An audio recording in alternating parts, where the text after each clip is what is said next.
Hello and welcome. Champions trophy के लिए हमने आज इंडियन टीम का जो स्क्वाड है उसका रिव्यू करना है। तो बाकी टीमों का तो रिव्यू हो गया, पाकिस्तान का रिव्यू हम सबसे एंड पर करेंगे। इस वीडियो के अंदर हम टीम इंडिया का रिव्यू करते हैं। तो टीम इंडिया का जो 15 रुकनी स्क्वाड है वो आपकी स्क्रीन पे हमने डिस्प्ले कर दिया है। तो बिलाल साहब हमारे साथ हैं। सबसे पहले तो आपको वेलकम करेंगे, उसके बाद आप बताइएगा कि इंडियन टीम के स्क्वाड में आप शेयर करते चलें कि कौन प्लेयर्स शामिल हैं और क्या होगी इंडिया की प्लेइंग 11। जी, मेरे ख्याल से जो इंडिया की प्लेइंग 11 होगी वो काफ़ी जो सिमिलर है 2023 के वर्ल्ड कप की वैसी ही होगी प्लेइंग 11। ज़्यादा इसमें चेंजेस नहीं आएंगे। ओपनिंग आपकी वही मेरे ख्याल से शुभमन गिल होंगे, वाइस कैप्टन है, और रोहित शर्मा करेंगे। वन डाउन मेरे ख्याल से आपके विराट कोहली आएंगे। टू डाउन पे केएल राहुल आएंगे। थ्री डाउन पे मे बी पंत आएँ। पंत के बाद उसके बाद 6 नंबर पे मेरे ख्याल से हार्दिक पांड्या आएंगे। उसके अलावा आपके फिर रविंद्र जडेजा और अक्षर पटेल, दो आपके स्पिनर। उसके बाद मेरे ख्याल 2 से 3। इसके अलावा आपकी एंड पे पिच के हिसाब से आप अपनी चीज़ें चेंज करेंगे। उसमें बुमराह और शामी दो तो आपको बॉलर होंगे ही होंगे अंदर। तीसरे अर्शदीप और मेरे ख्याल से कुलदीप में से खेलेगा। मेरे ख्याल से कुलदीप यादव खेलेंगे और मेरे ख्याल से बुमराह और सेकेंडली मोहम्मद शमी खेलेंगे। अर्शदीप मेरे ख्याल से बेंच पे जाएंगे। मे बी अगर ज़रूरत पड़ेगी तो वो शायद एक अक्षर पटेल या रविंद्र जडेजा में से किसी को बाहर बिठा के एक और अकॉर्डिंग टू सिचुएशन अपनी टीम चेंज कर सकते हैं। बट यही इनकी स्ट्रॉन्ग 11 लग रही है। मेरे ख्याल से केएल राहुल और अय्यर दोनों मेरे ख्याल से बेंच पे जाएंगे। दो प्लेयर्स केएल राहुल और अय्यर बेंच पे जाएंगे। Are you sure? KL Rahul Iyer bench पे जाएंगे। मुझे लग रहा है कि अगर क्योंकि इतनी वाइड फॉर्म में वाइड बॉल में इतनी राहुल और अय्यर दोनों अगर बेंच पे जाएंगे तो नंबर 4-5 पे फिर कौन खेलेगा? नंबर आई एम श्योर आप कहना चाह रहे हैं इनमें से एक बेंच पे जाएगा, या आप कुछ ऐसा कहना चाह रहे होंगे? मेरे ख्याल से नंबर 4 पे इनके पास अगर इन दोनों में से एक बेंच पे जाएगा। जायसवाल बेंच पे जाएंगे। मेरा कहने का मतलब जायसवाल बेंच पे जाएंगे, लेकिन मैं यहाँ पे जायसवाल बेंच पे जाएंगे और अय्यर बेंच पे जाएंगे। राहुल 4 नंबर पे खेल लेंगे। मैं आपको यहाँ पे लेकिन थोड़ा सा यहाँ से डिफर करना चाहूँगा। मेरे ख्याल में ये दोनों खेलेंगे। मुझे ऐसी एक फील आ रही है कि ऋषभ पंत की चूँकि वाइट बॉल क्रिकेट में उस तरीके से फॉर्म अच्छी नहीं है और T20 भी उनको वर्ल्ड कप में लेके वो नाम बहुत बड़ा है उनका इम्पैक्ट प्लेयर की वजह से उनका नाम आता है, लेकिन वाइट बॉल क्रिकेट में वो उस तरह की परफॉर्मेंस नहीं दिखा सके। उनकी सारी जो दलेरी है ना वो टेस्ट क्रिकेट में निकल के सामने आती है, जहाँ पे सारे बैटर्स शेल में गए हुए होते हैं और वो एकदम से आके दिलेराना अपनी इनिंग्स खेलते हैं और दिलेरी के साथ और धुआंधार किस्म की बैटिंग करते हैं और टीम के ऊपर से जो है ना वो प्रेशर रिलीज कर देते हैं। वाइट बॉल क्रिकेट में अभी तक अपना ऋषभ पंत अपने आप को उस तरह मनवा नहीं सके। आईपीएल की परफॉर्मेंसेस की मैं बात नहीं कर रहा, इंटरनेशनल टीम में इंडिया की तरफ से आपको ये सुनकर हैरत होगी कि इंडियन टीम जहां शुभमन गिल जैसे खिलाड़ियों का 150 का स्ट्राइक रेट है T20 में, वहां पे 122 का स्ट्राइक रेट है ऋषभ पंत का।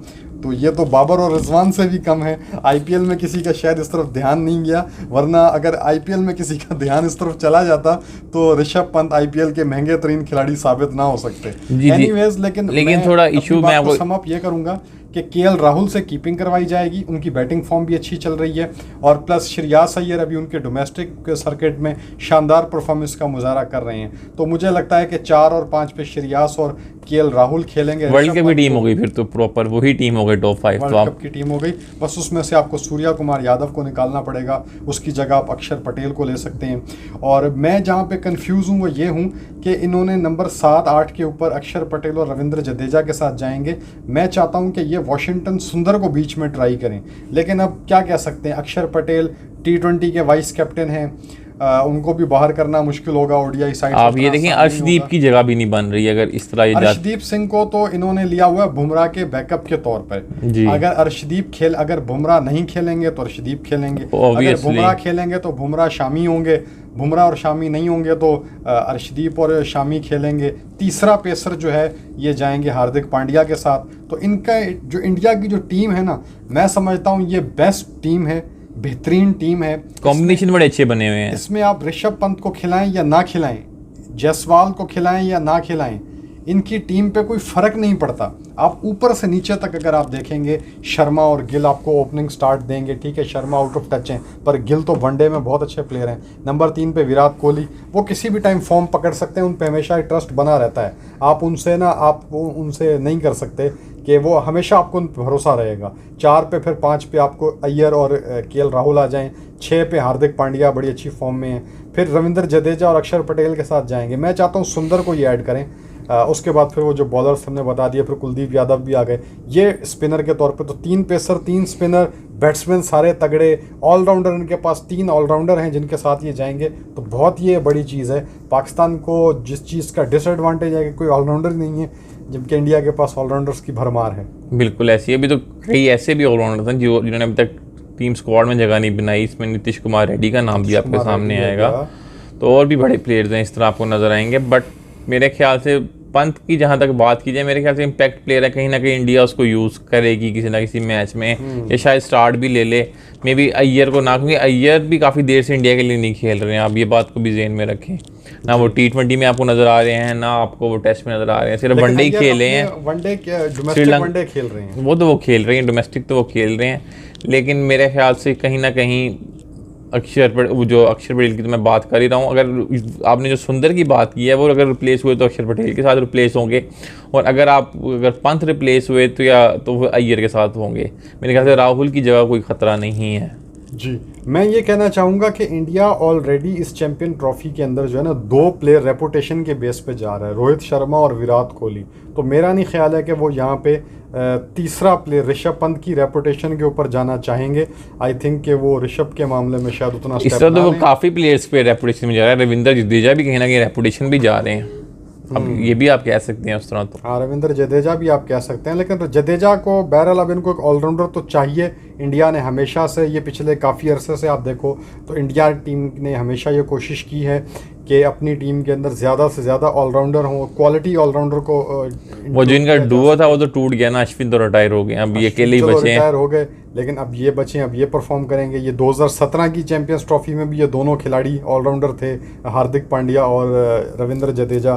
तो अब देखना है कि इस, और अश्विन भी थे तब सेमी ऑलराउंडर टाइप के प्लेयर, अश्विन भी उसमें थे। अच्छा, इंडिया की टीम में और पाकिस्तान की टीम में काफ़ी जो है ना चेंजेस आपको मिलेंगी। इंडियन टीम में आपको काफ़ी ऐसे चेहरे मिलेंगे जो आज से 8 साल पहले 2017 की चैंपियंस ट्रॉफी में शामिल थे। पाकिस्तान में तो अब हार्डली आप फिंगर्स पे गिन सकते हो, 2-3 नाम ही आपको बमुश्किल दिखाई दें, चाहे फ़खर जमान, बाबर आजम, रिजवान भी नहीं थे, बस आई थिंक यही थे। आई थिंक फ़खर और बाबर ही आपको प्लेइंग 11 में तो यही थे, या फिर अगर शादाब किसी तरह अगर वापस आ जाते हैं तो इस तरह का ही होगा। लेकिन इंडियन टीम में काफ़ी चेहरे आपको दिखाई देंगे। जी, इंडियन टीम में जो 3 जो उनके है ना सीनियर प्लेयर जिन्होंने अभी T20 वर्ल्ड कप में रिटायरमेंट लिया है, अगर उन तीनों को आप निकाल देंगे ना, एकदम टीम इनकी नई सी लगना शुरू हो जाएगी। तो उन तीन बंदों की वजह से ना, उन 3 प्लेयर्स की वजह से इनकी टीम थोड़ी पुराना लुक और फील देती है। बट तीनों ग्रेट प्लेयर्स हैं, अपने दिन से परफॉर्म करते हैं, इंडिया को बहुत से मैच जितवाए हैं, तो इनसे उम्मीदें तो हैं इंडिया को। बिल्कुल। अच्छा, अब मैं ये कहना चाहूँगा कि इंडियन टीम के हम बात कर रहे थे स्टार प्लेयर्स की, तो मेरा ख्याल है कि सिवाय 2-3 छोड़ के सारे ही सुपरस्टार हैं, और ये सबसे तगड़ा स्क्वाड है मेरी नज़र में। अब तक हमने जो 7 स्क्वाड एनालिसिस किए हैं, 8वां पाकिस्तान का भी करना है, लेकिन मैं कह देता हूँ ये 8 में से सबसे तगड़ा स्क्वाड है अब तक का।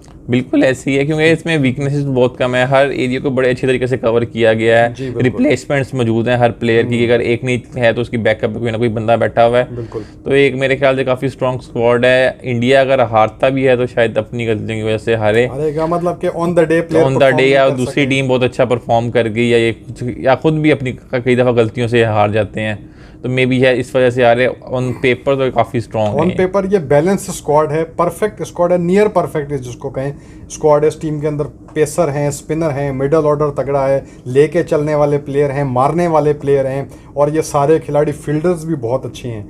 तो बैटिंग, बॉलिंग, फील्डिंग तीनों शोबों में, हर फील्ड में ये स्क्वाड जो है बहुत। लेकिन बुमराह के फिटनेस पे भी एक बहुत बड़ा सवाल रहेगा, बुमराह, क्योंकि अगर आपके क्रूशियल ओवर्स या इम्पैक्टफुल ओवर्स हैं, या एंड पे कहीं मैच फंसा हुआ है, वहाँ पे बुमराह मैच निकलवाने के में बहुत ज़्यादा सलाहियत रखते हैं। जी बिल्कुल ऐसा ही है। और दूसरी ये बड़ी ज़रूरी में हम बात आपको बताते चलें कि जसप्रीत बुमराह की वजह से अक्सर प्रेशर क्रिएट होता है जिससे दूसरे बॉलर्स को बिल्कुल विकेट ऐसे मिलती ही है। है। अगर बुमराह का आप T20 देखें साल 2024 में, तो इंडिया की तरफ से T20 क्रिकेट में वो टॉप 5 बॉलर्स में भी आपको नहीं दिखाई देंगे, बिल्कुल। विकेट टेकर्स में, क्योंकि उनकी विकेटें बहुत कम उनको मिली हैं। लेकिन जो वो प्रेशर क्रिएट करते थे T20 में, खास तौर पे प्लेयर को बांध के रखते थे, उसकी वजह से दूसरी साइड पे विकेटें मिलती थी। मेरे ख्याल से एक जनरल माइंडसेट अब आई थिंक क्रिकेट वर्ल्ड में चल रहा है कि बुमराह को लेके या किसी न किसी तरह उसको नेगोशिएट किया जाए, उसकी बॉलिंग पे ज़्यादा ट्राई ना किया जाए। उन्होंने अपना ऐसा इम्पैक्ट डाल दिया, उन्होंने अपना रोब और दबदबा डाल दिया बाकी टीम्स के ऊपर कि उन पे ज़्यादा खेलने पे, ज़्यादा रिस्की शॉट्स खेलने पे नहीं जाती, उनके खिलाफ ना ज़्यादा चांस नहीं लेते। और ये रोब दबदबा इस वक्त वर्ल्ड क्रिकेट में 3-4 बॉलर्स हैं जिनका है। स्पिनर्स में राशिद खान का ये एक बना हुआ है कि बैटर उनके खिलाफ चांस नहीं लेते। पेसर्स में बुमराह का बना हुआ है। ऑस्ट्रेलियन बॉलर्स का बना हुआ था, लेकिन जिस तरीके से उनको T20 में थोड़ी धुलाई इंडिया ने की थी, और फिर अभी ऑस्ट्रेलिया दौरे पे थोड़ा साइम अयूब भी उन पर चढ़ गए थे, तो बीच में इंग्लैंड की नहीं, कहीं ना कहीं उनको शुरू से ही मार पड़ती रही है। स्टार्क वगैरह को तो मार पड़ ही जाती थी, उनके खिलाफ प्लेयर्स चांस ले लेते हैं। हालांकि वो ज़्यादा खतरनाक बॉलर हैं अगर मैं इनको रेट करूँ ना ओवरऑल, लेकिन पिछले कुछ अरसे में जिस तरह जसप्रीत बुमराह ने अपना एक ऑरा बना लिया हुआ है, तो वो एक बड़ी चीज़ है। बिल्कुल ऐसे उनके खिलाफ प्लेयर्स चांस नहीं लेते। ये माजी के जिस तरह वेस्ट इंडियन बॉलर्स होते थे, बैटर्स उनके खिलाफ ज़्यादा चांस नहीं लेते थे। बिल्कुल। ओवरऑल रेटिंग दें टीम को इसको? ये इंडिया की टीम को मैं ओवरऑल जो है ना रेटिंग, उनकी परफेक्शन की वजह से मैं उनको 9.9 ओवर 10 की रेटिंग दूंगा। तो 9.9/10 की रेटिंग है मेरी तरफ से।